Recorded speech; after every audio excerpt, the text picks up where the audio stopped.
예, 안녕하십니까. 이준석입니다. 오늘도 이 늦은 시간까지 이준석의 밤새도록 라이브를 기다려주신 시청자, 구독자 여러분, 정말 감사합니다. 예, 오늘 방금 광화문에서 유세를 하고, 그리고 또 TV조선의 방송에 출연해가지고, 이제 왔습니다. 예, TV조선 저녁 뉴스에, 메인 뉴스에 출연했다가 이제 돌아왔는데요. 숨가쁘게 달리고 있습니다. 어쨌든, 숨 좀 돌리고 잠깐 얘기하겠습니다. 예.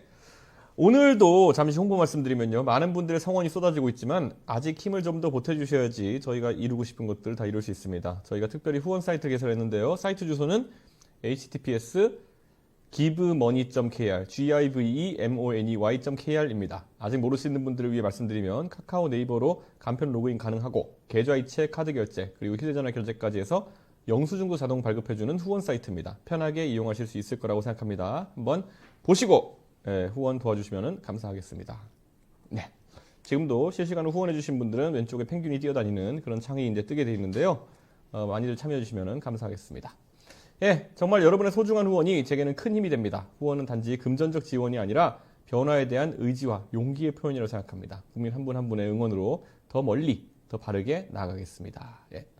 지금도 저희 라이브 방송 많은 시청자분들이 들어오고 계신데요. 막 들어오신 분들도 구독 버튼 먼저 눌러주시고 시청해 주시고요. 좋아요, 알림 설정도 눌러주시면 제가 준비한 컨텐츠를 더 많은 분들이 볼 수 있다고 하니까요. 먼저 눌러주시고 시청해 주시길 부탁드립니다. 예. 그리고 오늘도 실시간 라이브 댓글, 앱 준스톡, 그리고 채널 커뮤니티 게시판을 통해 다양한 질문 남겨주시면 제가 직접 답변해 드리도록 하겠습니다. 예. 자, 그러면 오늘의 이슈픽 첫 번째 주제부터 살펴보겠습니다.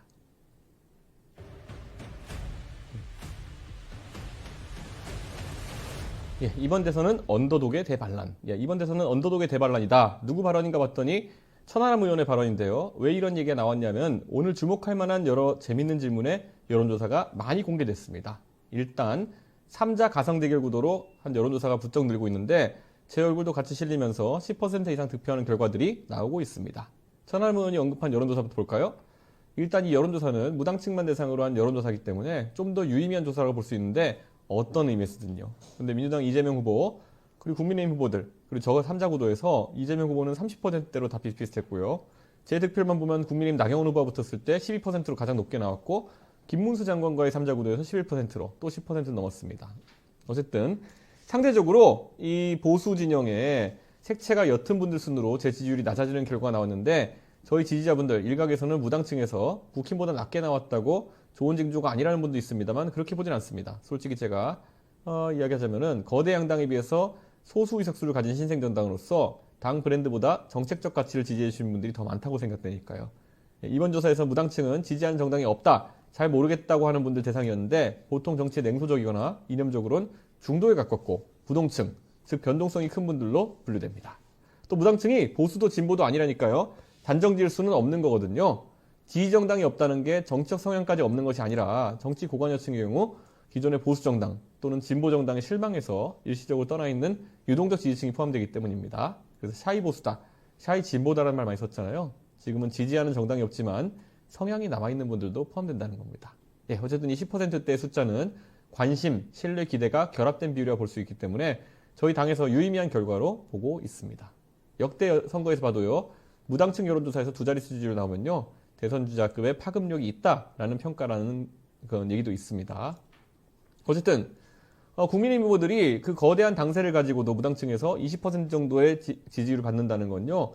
이들의 개인적인 매력도가 약하다는 그런 방증이라 볼 수 있을 것 같습니다. 그래서 많은 언론을 썼던데 지금 국힘 후보들 중 절대 강자가 없는 팔약 체제나 다름없다 이렇게 보면 될 것 같습니다. 어쨌든 인물 경쟁력이 분산된 상태에서 보수 주자인 이준석을 택하신 10%의 무당층, 10% 이상의 무당층이라는 것은 천하람 의원 말처럼 언더독의 대반란을 기대하는 분들이 많다는 그런 유의미한 결과라고 보고 있습니다. 자, 다음 여론조사 볼까요? 일단 질문이 그동안 비호감도 조사와는 또 사뭇 다릅니다. 대통령이 되지 말아야 할 사람을 조사한 건데요. 단연 1위는 이재명 후보입니다. 그 수치가 3자 구도 지지율보다도 10% 높게 나왔네요. 이외에 한덕수 땡 20.7%, 한동훈 후보 9.4%로 3위, 4위에 김문수, 그리고 저는 6.6%를 기록했습니다. 이 조사는 무당층 대상으로 한 조사가 아니라 성향 관계없이 전체 조사라는 거 말씀드리고요. 이 결과 뭐 어떤 의미로 보시는지 댓글 반응도 궁금한데요. 같이 토론해 봤으면 좋겠습니다. 예. 그리고 다음 여론조사의 질문도 굉장히 새롭게 느껴지는데요. 이거 좀 웃긴 여론조사입니다. 법을 가장 안 지킬 것 같은 사람을 고르라고 했더니만요. 43.7%로 대다수가 이재명 후보를 선택했습니다. 여기서 다른 건 앞서서 대통령이 되지 말아야 될 사람에서 제가 5위로 홍준표 후보보다 0.7% 높게 나왔는데요. 순위가 뒤집혔습니다. 6위를 했는데요. 저는 법을 상대적으로 잘 지킨다고 많은 분들이 생각하는 것 같습니다. 전과도 실제로 전혀 없고요. 그래서 이런 여론조사들이 이제 갈수록 다각적으로 후보들을 분석하는 그런 조사들이 나오고 있습니다. 여러분은 어떤 조사가 가장 흥미로우신지요? 댓글로 달아주시면은 분석하겠습니다. 예, 제가 아직 미미한 숫자라고 얘기하는 분도 있고요. 자화자찬하려고 제가 여론조사 결과를 여러분과 분석하는 건 아니고요. 물론 상위권 주자일수록 그 반대 여론도 크기 때문에 비호감 조사도 높게 나오고 그렇습니다만 이번 여론조사 질문들 보면 이재명 후보가 마냥 좋아할 때만 아니다 라는 지표가 나온 것으로 볼 수 있겠습니다. 제가 이번 대선은 단순히 진보와 보수의 대결이 아닌 비정상과 정상, 과거와 미래의 대결이라고 계속 했잖아요. 어쨌든 그래서 저에게 이제 10% 이상의 지지율이 나오는 조사들이 나오고 있는 것 같습니다. 제1야당의 유력 주자로 탄핵이 발생했는데 이재명 후보가 아직 과반이 넘지 않는다는 것도 제가 봤을 때는 이재명 후보 입장에서는 좀 답답한 부분이 아닐까 이런 생각을 합니다. 자, 그럼 오늘 여론조사 분석은 여기서 마치고요. 자, 지금 실시간 동접자 수가 약 3,000명 정도 지금 됐습니다. 지금 준스톡 앱에 지금 라이브 방송이 켜져 있나요? 이게 준스톡 앱에 라이브 방송이 켜져 있어야지만이 많은 분들이 또 함께 하는 것 같은데 오늘 그게 같이 켜져 있는지 확인이 되지 않습니다. 준스톡 앱을 통해서 보고 계신 분 있으면은 그 댓글 남겨주시면은 제가 또 확인할 수 있도록 하겠습니다. 예, 어쨌든 구독, 좋아요, 알림 설정은 꼭 해주셔야 됩니다. 그래야 더 많은 분들이 저희 방송을 함께 할 수 있다는 말씀 드리겠습니다. 자, 이제 방송이 서서히 달아오르고 있습니다. 저도 오늘 하루 종일 6시부터 지금 광화문에서 계속 이렇게 손 흔들고 인사하다 보니까 피로가 겹겹이 쌓이는 그런 상황이긴 한데요. 어쨌든 이런 피로를 딛고 오늘 방송 이어나가 보도록 하겠습니다. 열심히 하겠습니다. 예. 오늘 준비한 이슈픽 두 번째 주제 열어보겠습니다. 노잼과 노잼의 대결? 예, 이렇게 잡아봤는데요. 예상하셨다시피 소문도 재미없지만 열어보니까 더 노잼이었던 오늘 국민의힘 경선 토론의 대지표를 뽑는 미디어데이 행사 관련 이야기입니다. 예, 1차에서 추려진 8명의 토론 대진표를 보니까요. 청년 미래라는 주제의 A조는 안철수, 유정복, 김문수, 양양자 이렇게 나와 있고요. B조 사회통합이라는 주제에 대해서는 이철우, 나경원, 한동훈, 홍준표 이렇게 되어 있습니다. 예, 근데 이게 좀 재밌는 게요. 원래 의자 뺏기 게임 한다더니만요. 일찍 도착한 순서대로 주제도 이미 정해진 자리에 먼저 앉는 기회를 주는 거였습니다. 30초 동안. 제일 먼저 현장에 도착한 사람인 안철수 후보가 먼저 A조 청년 미래 주제인 빨간이지에 앉았더니 다음 후보들이 줄줄이 안철수 후보 쪽에 앉는 거예요. 이게 제가 봤을 때는 안철수 의원 원래 굉장히 장점이 많은 분이지만은 또 약점도 이미 노출되어 있는 분입니다. 안철수 후보의 약점 뭘까요? 여러분이 한번 댓글로 달아보시면 될 것 같습니다. 안철수 의원의 약점이 뭐죠? 안철수 의원의 약점은 많은 분들이 필설 또는 토론이라고 얘기하시는 분들이 있죠. 안철수 의원이 토론에서 몇 번 선거에서 약한 모습을 보였기 때문에 이번에 안철수 의원이랑 토론하면은 좀 득본다 생각하는 분들이 안철수 의원 옆에 가서 앉은 게 아닐까라는 생각을 하는데요. 뭐 안철수 의원 입장에서는 좀 기분 나쁠 수도 있는 그런 상황이 아닐까 이렇게 생각을 하게 됩니다. 어쨌든 김문수 후보, 유정복 후보 이어서 앉고요. 이철우 후보는 사실 센 쪽 가서 주목받겠다고 생각한 걸 수도 있고요. 자신만만하게 B조 의자에 앉으셨어요. 여기가 아무래도 세게 붙는 리그다 이렇게 생각하신 게 아닐까요? 그리고 나경원 후보가 또 저분들과 선을 그으면서 B조 가서 앉았고요. 그 다음 양양자 후보가 B조 가서 두 자리가 남아 있었는데요. 안철수 후보가 있는 A조로 가버렸습니다. 그리고 나머지 홍준표, 한동훈 후보는 남은 자리가 B조밖에 없어서 거기 앉게 됐습니다. 그래서 사실 각각 출마를 한 이유도 이제 슬슬 보이는 것 같고 셈법이 다 이제 보이는 분들이 있습니다. 이왕이면 약체화해서 돋보이겠다는 분들 몇 분 계시고요. 뭐 하여튼 이 토론에서 어떤 상황들이 발생할지 좀 궁금해지긴 하는데요. 예, 어쨌든 지금 주제어가 공개된 상황 속에서 선착순으로 현장에 온 사람들에게 우선권을 주는 방식이라고 하는 거는 의자 뺏기에 대한 비판 여론을 의식한 것이 아닐까 그런 생각을 하고 있습니다. 그래서 뚜껑 열어보니까 생각보다 재미있던 건 아니다. 이렇게 말씀드려요. 근데 원래 경선이 아니면 이런 토론회가 재밌기 어려워요. 예, 여기에 재밌는 사람들이 끼면은 기획이 안 좋아도 재밌어지는 거고 그런 건데 아마 홍준표 시장이 개그캐 담당을 하지 않을까 이런 생각을 하게 됩니다. 예, 오늘 국힘 이야기 길게 할 건 아니고요. 잠깐 그런데 영상을 보고 오겠습니다.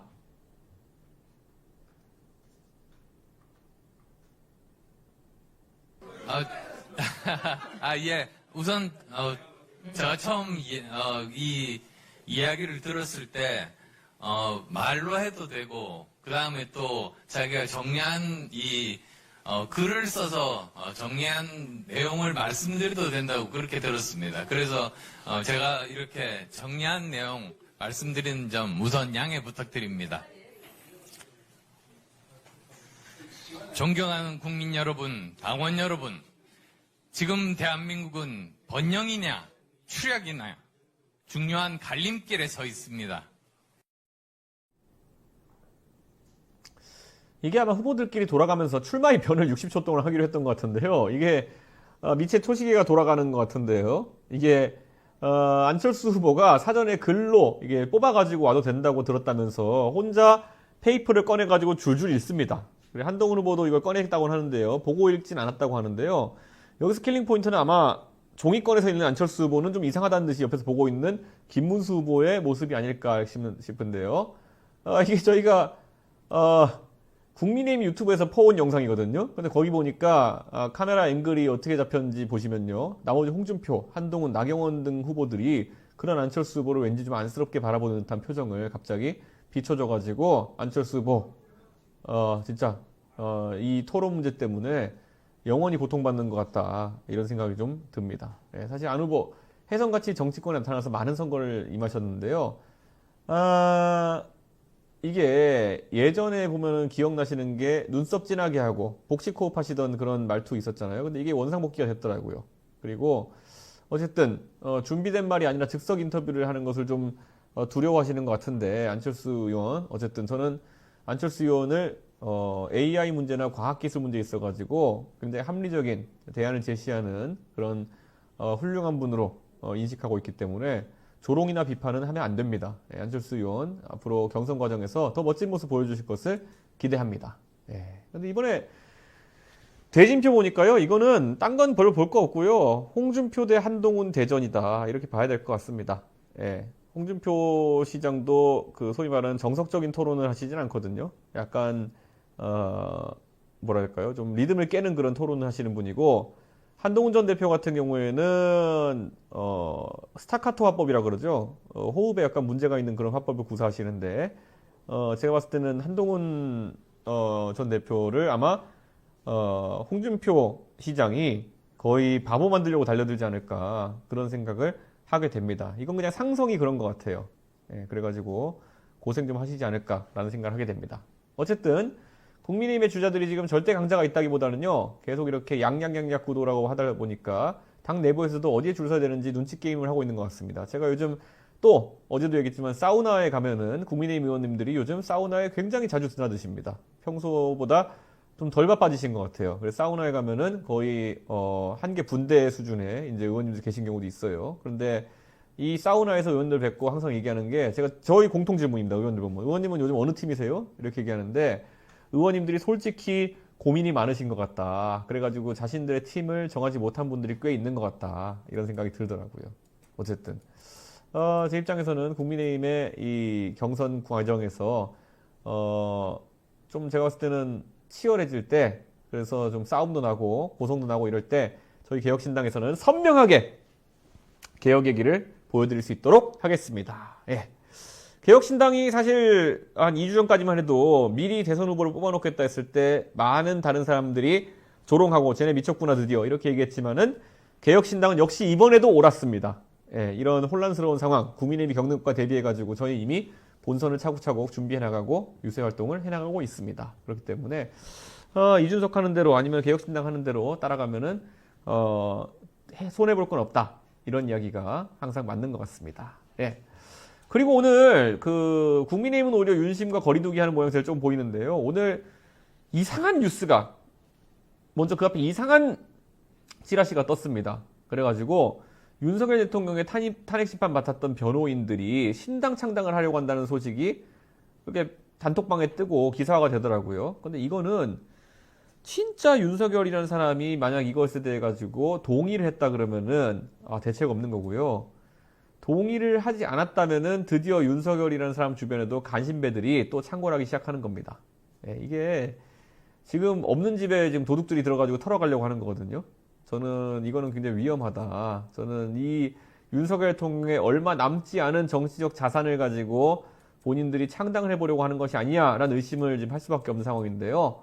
제가 창당하신다는 변호사 5분의 개인적인 면모를 모르기 때문에 이분들에 대한 인격적 평가를 할 건 아니지만은 지금 이렇게 윤석열 신당하겠다 그러면요.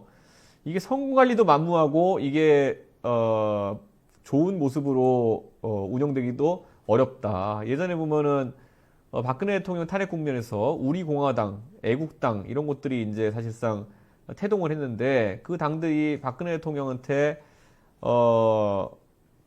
도움이 되는 형태로 이게 당이 운영되느냐 그런 것 같지 않거든요. 제 생각으로는. 그래서 저는 이거는 좀 의아한 상황이다. 윤석열 대통령이 왜 이걸 방치하고 있느냐 그랬는데 윤석열 대통령이 결국은 본인의 의사가 아니라는 취지로 언론에 이야기한 거로 알고 있습니다. 자, 어쨌든 지금 민주당 같은 경우에는요. 지금 국민의힘의 이런 8명의 후보들의 각축전보다 더 재미가 없는 상황이 발생하고 있습니다. 그냥 1강이 너무 뚜렷해가지고 나머지 후보인 김경수, 김동연 후보가 아무리 단합해서 공세를 펼쳐도 이슈가 안 될 것 같은 생각이거든요. 그래서 저는 이거는 이재명 대표한테 좋은 방향은 아니다. 왜냐면 지금 경선이 흥행 안 되면은 본선에서 조금 어려울 수 있지 않겠느냐. 개혁신당의 상황이 좀 다릅니다만은 민주당 입장에서는 흥행을 좀 기대했을 것 같은데 지금 그런 구도가 안 나오는 것이 상당한 부담이 될 것 같다. 그런 말씀을 드립니다. 자, 아직까지도 구독, 좋아요, 알림 설정 안 해주신 분들 있다면요. 꼭 부탁드립니다. 여러분이 해주셔야지 더 많은 분들이 우리 이준석 TV와 함께 해줄 수 있다는 거 말씀드립니다. 자, 다음 코너는 화제가 된 말들을 모아서 보는 시간, 말말말 픽입니다. 예. 영상이 하나 준비했다고 하는데요. 영상 먼저 보고 오도록 하겠습니다.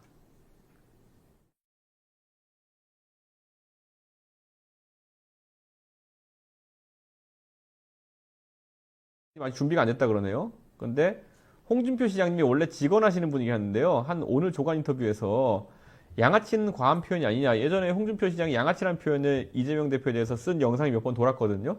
그런데 오늘 또 이렇게 얘기했어요. 내가 양아치라고 수십 번도 또 말했지만 민주당에서 아무 반응 없어. 실제로 양아치가 맞으니까 민주당에서 반박을 못하는 것이다 라는 말을 하셨다는데요. 이거는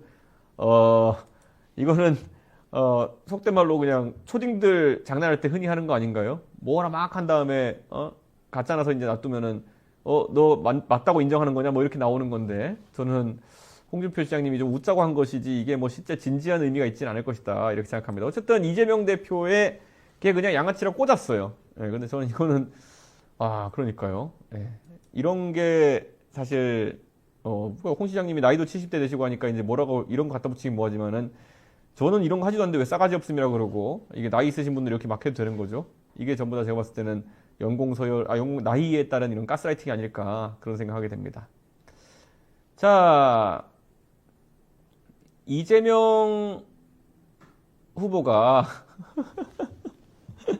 이건 여러분도 모르신 분이 좀 있을 텐데요. 홍준표 시장이 이재명 후보를 양아치라고 여긴 시초가 성남시절 때라고 합니다. 성남시장 할 때 이재명 후보가 성남 FC 구단주였고 홍준표 그 당시 도지사는 경남 FC 구단주였는데요. 그 해에 두 꼴찌팀이 2부 리그에 붙어가지고 2부 리그로 강등되기 직전이었는데 막바지에 이재명 성남 FC 구단주가 심판한테 갑자기 욕하고 그래가지고 축구연맹에서 구단주 징계를 한다고 통보했다고 합니다.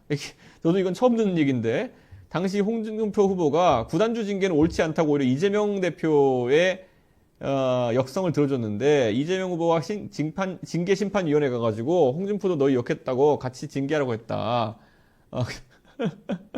이 후보가 그러니까 징계심판위원 가가지고 자기 징계하겠다고 하니까 홍준표도 니네 욕했어 이렇게 해가지고 같이 징계하라고 했다는 건데 이 말이 어느 정도 사실인지 모르겠지만 그래서 홍준표 시장은 양아치라는 표현을 썼다는 취지로 이렇게 얘기하고 있습니다. 근데 이게 좀 당황스러운 얘기긴 한데 어쨌든 맞다면은 좀 재밌는 이야기가 아닐까. 흔히 우리가 얘기하는 고기방패 이런 거잖아요. 그래서 나에 대해서 뭐 할 것 같으니까 옆에 있는 사람 끌어다가 고기방패로 세우고 뭐 이런 것 텐데 이런 걸 한 성남시장과 경남도지사쯤 되는 분들이 뭐 법정도 아니고 예, 축구협회 축구연맹의 징계위원회 가가지고 이런 거 얘도 했어요 이런 걸 했다면은 진짜 좀 웃긴 게 아닐까 이런 생각이긴 합니다. 예, 어쨌든 예 뉴스픽 가보겠습니다. 그 밖의 뉴스를 모아서 제 의견을 말씀드리는 시간인데요. 자 내란 파리 공약. 예. 이번엔 내란 파리 공약? 이게 무슨 얘기인가 하면요. 최근 이재명 후보의 공수처 강화하는 강화 계획도 황당하지만 민주당에서 정권 잡으면은 간첩 잡는 역할을 하는 국군 방첩사를 사실상 해체하는 수준으로 세 개로 쪼개려는 계획이 있다는 보도가 나왔습니다. 여기에 감사원 개편까지 검토 중이라는데요. 감사원이 특별감찰하면 국회 승인을 받게 추진하고 정책감사는 아예 막는 방안까지 나왔다고 해요. 이게 모든 감시 권력의 팔다리를 자르고 무능한 공수처의 권한만 키우겠다? 이건 그냥 내 편 위주로 나를 재편하겠다는 거 아닌가요? 검찰 패싱하고 공수처 위주의 수사기관 운영을 하겠다는 거 아닌가요?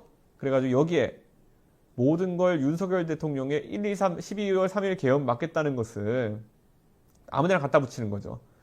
국민이 가진 계엄에 대한 반감을 자기들 입맛에 맞는 부처 개편을 위해 쓰는 거는 좀 아니다 싶습니다. 그래서 저는 이거는 완강하게 반대를 해야 되지 않나 이런 생각합니다. 이재명 후보는 거기다가 군인 출신이 아닌 민간인 국방부 장관을 대선 공약으로 추진한다는 얘기도 나왔는데요. 이것도 계엄 사건과 관련져가지고 비상계엄에 연루된 군에 대한 불신을 조성하고 군 개혁이 불가피하다는 걸 근거로 드는 것 같은데요. 1961년 이후에 모두 군인 출신이 국방장관을 맡았거든요. 지금까지 그런 얘기들 나왔어도 군 내부의 저항 또 전문성 부족 등의 우려로 변번이 무산되는데 이게요 저는 약간 걱정되긴 하는 게요 군의 문민 통제 같은 경우에도 저는 충분히 해볼 만한 거라고 생각합니다만은 그리고 근데 우리가 만약에 한국전쟁으로 들어가보면요 한국전쟁 때 그때 국방장관이 어떤 분이었냐면요 신성모 국방장관이라는 분이었어요. 이 신성모 국방장관이라는 분이 이분은 군 생활을 했던 경력보다는 제가 알기로는 그 상선에서 이렇게 배를 타셨던 분인가 그래요. 그러니까 그런 배를 타셨던 이력이 있는 분인데 그분이 신성무 국방장관이 돼가지고 6.25 당시에 한국전쟁 당시에 우리의 병력을 지휘하는 겁니다. 그때 한국전쟁 지휘부를 우리가 보면요 신성무 국방장관도 있고 뭐 최병덕 사령관 이런 사람들 보면은 최병덕 사령관이 그때 워낙 몸집이 크고 이래가지고 좀 그 몸집이 커서 사람들이 좀 이 군 지휘관으로는 부적절하다 생각했다는 얘기도 있고요. 저는 여러 가지 이제 한국전쟁 당시에 우리의 지휘부가 사실 좀 부실했던 측면이 있어가지고 전쟁을 제대로 치르지 못했던 측면도 있는데 민간인 국방부 장관 중에서 어떤 스펙을 가진 사람들이 실제 한반도 유사시에 전쟁 수행 능력이 있을까에 대해 가지고 저는 좀 깊게 판단해야 된다. 저는 이렇게 봅니다. 미국에서도 민간인 국방부 장관을 임명할 때는요 방산이나 아니면 이런 곳과 그래도 연계가 있는 사람들 임명하거든요. 예전에 부시 대통령 시절에 도널드 럼스펠드 장관 같은 경우 기억나실 겁니다. 도널드 럼스펠드 장관 같은 경우에는 군수산업체나 이런 곳에도 정통하고 그래서 어느 정도 반군사인이었는데 과연 이재명 대표는 어떤 사람을 염두에 두고 이런 말을 하는 것일까라는 생각이 들긴 합니다. 예. 그리고 오늘 민주당 이재명 후보도 그렇고요. 김동연, 김경수 후보 모두 다 대통령실 세종 이전을 공약으로 내세웠습니다. 저의 생각을 물어보는 분들이 있는데요. 저는 우선 지금 우리 헌법상 관습헌법 얘기가 지난번에 나왔잖아요. 그래가지고 헌법상 수도 이전을 하기 전까지, 그러니까 헌법의 행정수도를 명시해가지고 세종을 박지 않는 이상 대통령실을 옮기고 이러는 것이 위헌으로 인식될 가능성이 있다 이렇게 생각이 들고요. 그래서 저는 개헌을 한다면은 나중에 선거 이후에도 개헌을 한다면은 행정수도와 그리고 경제수도 정도 아니면 나머지 실질적인 수도의 역할로 서울을 명시하는 그런 헌법 개정안이 필요할 수도 있겠다 이런 생각을 합니다. 그리고 전 집무실 문제에 대해 가지고는요. 저는 집무실을 양쪽에 세종과 서울에 둬야 된다. 김경수 지사가 아마 이런 말을 했던 것 같은데요. 저는 생각이 비슷한데요. 김경수 지사는 서울에 어디에다 오피스를 둬야 된다고 생각하는지 모르겠지만은 저는 처음에는 정부 서울청사에 집무실을 두고요. 그 다음에 건너편에 있는 역사문화박물관과 그 미국 대사관을 나중에 토지를 이양받으면은 거기다 대통령 집무실을 영국의 다운인가 10번지인가요? 거기 1번지인가요? 거기 같이 만들어야 된다. 이런 생각을 하고 있습니다. 예. 자, 어쨌든 선거 때 늘 캐스팅 보트로 언급되는 충천 민심 잡기용이 아닌가 이런 생각 하는데요. 대통령실을 세종에 하는 거는 솔직히 말하면 앞으로 많은 논쟁이 있을 것 같다. 이런 생각을 합니다. 예. 그리고 오늘로 대선이 47일 남았습니다. 이제 후보들의 정책적 공약들이 나오고 있는데요. 최근에 여러 후보들이 병역제도 개편안에 대한 공약을 제시했는데요. 대선만 되면 단골 공약입니다. 왜냐하면 몇십만 명이 이 표에 영향을 받기 때문에 이재명 후보는 모병제 나왔습니다. 드디어 모병제. 이거 모병제 얘기하는 사람들이 이제 나오기 시작할 텐데요. 모병제 쉽지 않습니다. 제가 항상 얘기했잖아요. 모병제를 하면은 여러분 한번 우리 채팅창에다가 여러분 의견 받아보죠. 여러분은 만약에 모병한 군인이 온다. 얼마 정도 줘야 될까요? 모병제로 온 군인에게는 초봉으로 얼마 정도 줘야 될까요? 한번 여러분 숫자 달아주시면은 예, 한번 논의해보죠. 얼마 정도가 나와야 된다. 얼마 정도 나와야 되죠? 자, 모병제. 제가 이걸 가지고 대학교 가가지고 강의하면서 모병제에 대해서 적정 봉급을 얘기해달라. 그러면은 학생들한테 1,000만 원 손 들어보세요. 2,000 손 들어보세요. 3,000 손 들어보세요. 그러면 안 들다가 4,000부터 손을 들기 시작해요. 예. 그게 적절하다고 보통 4,000에서 4,500, 5,000 사이에 수렴하게 돼 있거든요. 근데 질문을 조금만 틀어가지고요. 제가 거기 그 자리에서 자, 군대 갔다 오신 분들 그러면 5,000 드리면은 군대 가실 분 손 들어보세요. 그러면은 다시 군대 갈 분 손 들어보세요. 그러면 단 한 명도 손을 들지 않습니다. 그렇기 때문에 이게 우리가 모병제로 모인 인원에게 5,000 정도 주는 것이 적절하다고 인과 관계없이 그 돈 주고 군대 안 가려고 한다라는 것이 이제 문제겠죠. 물론 부사관들 하는 분들 입장에서는 지금 부사관으로서 하사 아니면 중사가 받는 급여보다도 그게 많을 수 있기 때문에 굉장히 끌린다라고 생각할 수 있겠지만요. 저는 단순 병으로 사병으로 입대하는 데 있어가지고 5,000 준다고 해가지고 갑자기 모병이 될 것이다. 저는 그런 생각하지 않습니다. 그렇기 때문에 이재명 후보가 또다시 공수표에 가까운 공약을 남발한 것이 아니냐. 모병제가 여기서 왜 나옵니까? 그런 생각을 좀 하고 있습니다. 여당의 홍준표 후보는 남녀 모병제를 대폭 확대하고 군 가산점제도를 부활시켜야 된다 이렇게 얘기했는데요.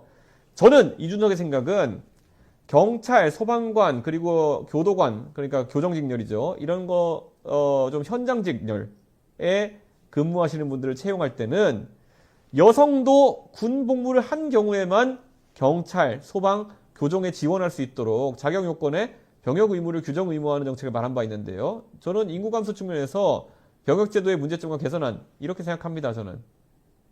그래서 저는 실제로 이거 하니까 많은 분들이 얘기하는 게 아니 남녀 공통 그냥 남녀 전부 다 징병해버리는 이스라엘식 모델 해버리면 안 되냐 이런 얘기하는 분들이 있거든요. 뭐 할 수도 있겠죠. 그런데 그렇게 했을 때는 우리의 병력이 2배로 늘어나게 되는 거거든요. 저는 그것에 대한 우리가 준비가 되어 있느냐 한번 살펴봐야 될 것 같고요. 군 복무에 대해 가지고는 하여튼 다양한 저희가 공약을 낼 건데요. 여러분 처음 들어보는 내용도 아마 있을 정도로 저희가 연구를 많이 했습니다. 꼭 기다려 주시고요. 여성, 남성, 양성평등 징병제를 하게 되면요. 글쎄요, 저는 할 수는 있다 생각이 들면서도 제가 이야기하는 여성 희망 복무제라는 것이 오히려 그것의 가능성을 타진해 보기 위해서 가장 좋은 도구가 아닐까. 예를 들어 여성이 경찰, 소방, 그 다음에 교정 직렬에 지원하려면 실제로 완력이 있어야 되는 거거든요. 이 경찰이 가가지고 홍보 영상만 찍고 이렇게 아니면은 제 생각에는 충분히 순찰 활동이라든지 경비 활동에 투입될 수 있는 정도의 체력을 갖춘 분들이 경찰관이 돼야 되는 건데 그런 분들 저는요. 자 어디 노량진에 들어가가지고 경찰 공무원 시험 준비해가지고 한 문제 두 문제 더 맞는 분들보다가는요. 저는 여성 중에서 만약에 그런 희망 복무제를 통해 가지고 군 복무를 하신 분이 있다. 그럼 그분이 훨씬 더 경찰의 적임자라고 보는 겁니다. 예, 저는 그래가지고 우리가 실제 국민을 위해 봉사할 수 있는 그리고 체력적으로도 준비가 되고 군 복무까지도 할 수 있는 그런 건강한 신체 조건을 지닌 그런 분들이 경찰, 소방, 교정 직렬에 들어가야 된다. 이런 취지로 계속 말씀드리고 있는 겁니다. 예. 자. 좋아요, 구독, 알림 설정은 항상 부탁드리겠습니다. 다음은 여러분이 가장 기다렸을 시간, 저 이준석과 허심탄회하게 대화를 나눌 수 있는 Q&A 시간입니다. 지금 이 시간 라이브 방송을 통해서 질문을 올려주시면요. 확인 후 답을 해드리고 있고 사전에 저희 채널 커뮤니티 게시판이나 준스톡 앱을 통해서 많은 질문 주시면요. 확인 후 답해드리도록 하겠습니다. 지금 질문을 하실 수 없는 분들이 있는데요. 이분들은 채팅창에 칠 수 없는 분들이라면요. 이게 구독을 누른 다음에 5분 뒤부터 채팅창에 의견을 달아줄 수 있습니다. 그렇기 때문에 지금 바로 구독 눌러주시면은 5분 뒤부터 참여할 수 있다. 이런 말씀 드리겠습니다. 자, 보면요. 선거운동할 때 저 불러주세요. 무급으로 도와드릴게요. 대학생입니다. 이렇게 말씀하셨는데요. 자, 사실 제가 예고해드리면요. 저희 강남역 사무실에서 저희가 단체 집단 노동을 해야 될 날이 오고 있습니다. 예, 저희가 또 이 선거운동에 있어가지고 타의 추종을 불허하는 신기한 짓을 많이 하기 때문에 이번에 노동집약적인 또 선거 캠페인이 하나 있습니다. 그렇기 때문에 저희가 공지를 하면은 오실 수 있는 분들은 강남역 사무실에 오셔가지고 노동집약적 선거운동에 같이 참여해 주셨으면 하는 그런 생각입니다. 여러분이 굉장히 보람을 느낄 수 있는 그런 선거운동이 될 거라고 제가 확신을 합니다. 예. 부산은 언제 오시나요? 그랬는데요. 곧 가겠습니다. 지금 대구에 계속 왔다 갔다 하고 있고 요즘 광화문에도 이제 왔다 갔다 하고 있는데요. 내일은 혹시 경기 남부에서 출퇴근하는 분 계신가요? 내일은 저희가 아침에 6시쯤에 5시쯤인가요? 양재 인터체인지에서 선거운동을 할 계획입니다. 양재 인터체인지. 예. 양재 인터체인지를 저희가 고른 이유는 상습 정체 구간이기 때문입니다. 예. 이거 뭐 거기로 출퇴근하신 분은 드는 순간 복장 터질 수도 있는데요. 상습 정체 구간에서 선거운동 했을 때 거기 차들이 지나가면서 오히려 제가 홍보한 내용을 더 잘 확인할 수 있고요. 안전상의 문제도 발생하기 어렵습니다. 그렇기 때문에 선거운동하는 사람들은요.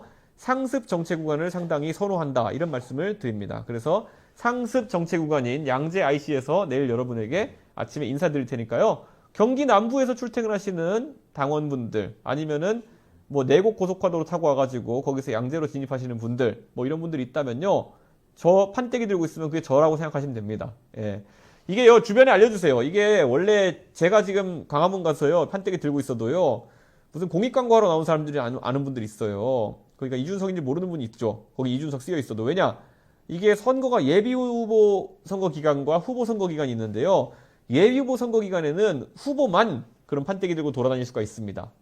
그렇기 때문에 지금 저는 운동원을 써가지고 이렇게 판때기를 들고 다닐 수가 없거든요. 그렇기 때문에 만약에 이준석 판때기를 봤다 그러면은 그거는 본인이다 이렇게 말씀드리면은 될 것 같습니다. 예. 양재 하나로마트 2시간 무료 주차됩니다 이랬는데요. 2시간 정도 무료 주차 혜택을 그러면은 사용할 수 있도록 하고요. 너무 그렇게 무료 주차 혜택만 빼먹으면 안 되니까 하나로마트에서 무라도 한 통 사오도록 하겠습니다. 예.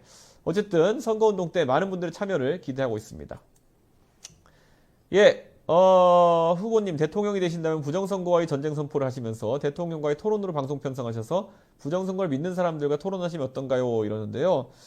부정선거 하시는 분들은 요즘 부끄러워서 얼굴 들고 다닐 수 있을지 모르겠습니다. 맨날 온 동네 부정선거 이래놨는데 대통령이 망상병에 같이 망상에 걸려가지고 계엄까지 터뜨리게 됐으니까요. 이분들이 사실 그런 대통령에게 힘을 북돋아줬던 분들이 아닌가 그런 생각을 하게 되어 있습니다. 그래서 아마 이런 부분은 너무 흑역사가 아닐까 생각하고요. 저는 대통령이 부정선거 같은 거에 좀 신경 쓸 그런 여유가 있을까라는 생각을 하게 됩니다. 예. 윤석열 대통령은 기가 막힌 그런 이상한 사람이기 때문에 자기가 선거 이기고도 그런 어떤 부정선거를 믿었지만은 저는 부정선거를 믿지 않을 뿐더러 저는 선거 이기고 나서는 경제 살리기에 굉장히 매진하겠다 이런 말씀드립니다.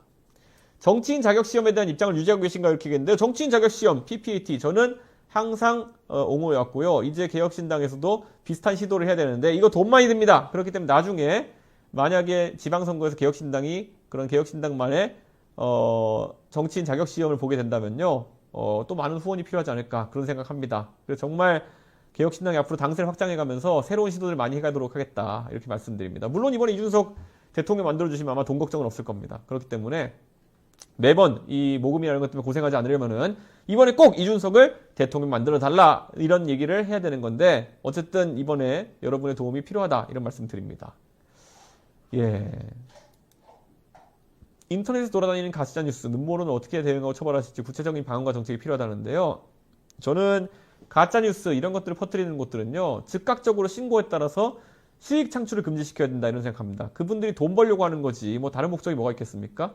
그렇기 때문에 그것이 현금화되는 경로를 막아버려야지만 그들에 대한 제약을 할 수 있다 이런 생각입니다. 그래서 저는 만약 제가 대통령이 되면요. 가짜뉴스나 음모론을 퍼뜨리고 그걸 일정한 기관이 인정하면은 채널을 그냥 돈줄을 막아버리는 그런 방법으로 여기에 대응하겠다 이런 말씀을 드리겠습니다. 예. 개업날 국회 앞에 쇼했다는 주장에 대해서 한마디 해주셔요 그러는데요. 이게 이런 거죠. 제가 이제 뭐 멀리서 이제 국회로 돌아오는 과정이다 보니까 제가 타임라인도 다 있어요. 이거 구글에. 12시 한 반쯤 돼가지고 그 국회로 들어오는 길 중에 보면 올림픽대로랑 노들길에서 빠져가지고 들어오는 길이 있어요. 거기가 국회 산문이라고 하는 국회의 그 남쪽 문 입구거든요. 근데 국회 산문 앞으로 제가 택시를 타고 갔는데 문제는 국회 산문 앞에 노들길을 이미 통제하기 시작해가지고요. 노들길에서 그 국회 올라가는 길 통제하기 시작해가지고 택시가 한 10분 동안 안 움직이는 거예요. 그래서 제가 내려가지고 국회 산문 앞으로 걸어갔죠. 그런데 앞에 국회 경비대가 이때 한 12시 한 40분, 50분쯤 됐을 텐데 국회 경비대가 저를 안 들여보내주는 거예요. 그래가지고 제가 거기서 나는 대한민국의 국회의원이고 당신들이 국회의원이 국회에 가는 걸 막는다는 게 말이 되느냐. 계엄에서 국회 활동을 중지하는 것은 그 자체로 위법하고 위험한 계엄이다. 니네 여기서 안 비키면은 부적절한 자의 부적절한 명령을 따른 거기 때문에 너네는 무조건 문제된다. 이렇게 경고를 했던 거죠. 그리고 이제 제가 막 소리도 지르고 이렇게 했던 건데요. 제가 그때 계속 상황을 국회 안에 상황을 체크하고 있었어요. 그래가지고 제가 12시 50분쯤에 체크해 보니까 그 당시 민주당의 모 의원이 저한테 얘기해 준 게 이미 170명 정도 들어왔다. 그러니까 표결에 문제 없을 것 같다. 이 얘기를 들어가지고 저는 밖에서 그러면은 나는 문을 통해 가지고 정정당당하게 들어가겠다. 이런 얘기를 하면서 실랑이 벌였고 그게 영상에 남아 있어 가지고 윤석열 대통령이 하는 새빨간 거짓말인 게 들통나고 있는 겁니다. 제가 국회 앞에 쇼할 이유가 뭐 있습니까? 그러니까 이거는 사람들이 굉장히 착각하는데요. 오히려 그런 상황일수록 정석적으로 해야 되는 겁니다. 문을 통해서 들어가겠다 하고 거기서 문을 못 들어가게 하면은 그거에 대한 기록을 남기고 이런 게 원래 정상적인 문제를 해결하는 방식이거든요. 예전에 계엄 때 그 우원식 의장이 뭐 절차 지켰다고 또 좋아하더니만 이준석은 또 그 절차에 따라 가지고 문 열어부터 했는데 왜 그게 문제된다는 건지 모르겠습니다. 하여튼 굉장히 오락가락 하시는 분들이 많은데요. 저도 딱 제가 국회의원으로서 해야 될 그런 정식적인 방법으로 문제를 해결하러 들어갔던 겁니다. 예, 그러니까 말도 안 되는 소리를 하고 있는 거죠. 자, 보자. 자, 동탄에는 언제 가시나요? 하는데요. 저희가 동탄에 진짜 밤늦게 막 1시, 2시에 도착할 때도 많습니다. 여의도에서 일을 다 마치고 나면요. 그만큼 동탄은 밤에 길이 안 막혀도 상당히 가는데 오래 걸린다. 이런 말씀을 드립니다. 예. 보자. 포항 다음 티켓은 어디? 이렇게 말씀하셨는데요. 경산과 경주를 머릿속에 염두에 두고 있는데요. 아직까지 일정이 확정되지 않았습니다. 확정된다면 여러분께 공지해 드리도록 하겠습니다. 예, 오늘도 지금 라이브를 하는데 벌써 40분이 다 됐는데요.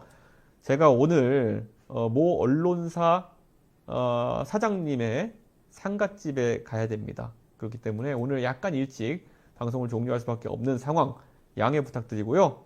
제가 내일은 또 방송 제대로 해서 여러분을 찾아뵙도록 하겠습니다. 아직까지 구독, 좋아요, 알림 설정 안 해준 분이 있으시면요. 오늘 꼭 부탁드립니다. 여러분이 참여해 주셔야지만이 대선 전까지 화끈한 분위기를 달아오르게 할 수 있습니다. 지금 구독, 좋아요, 알림 설정 부탁드리겠습니다. 저희 라이브 채널도 많은 홍보 부탁드리고요. 밤 10시엔 이준석의 밤새도록 라이브 내일 또 찾아뵙겠습니다. 오늘도 편안한 밤 되십시오. 감사합니다.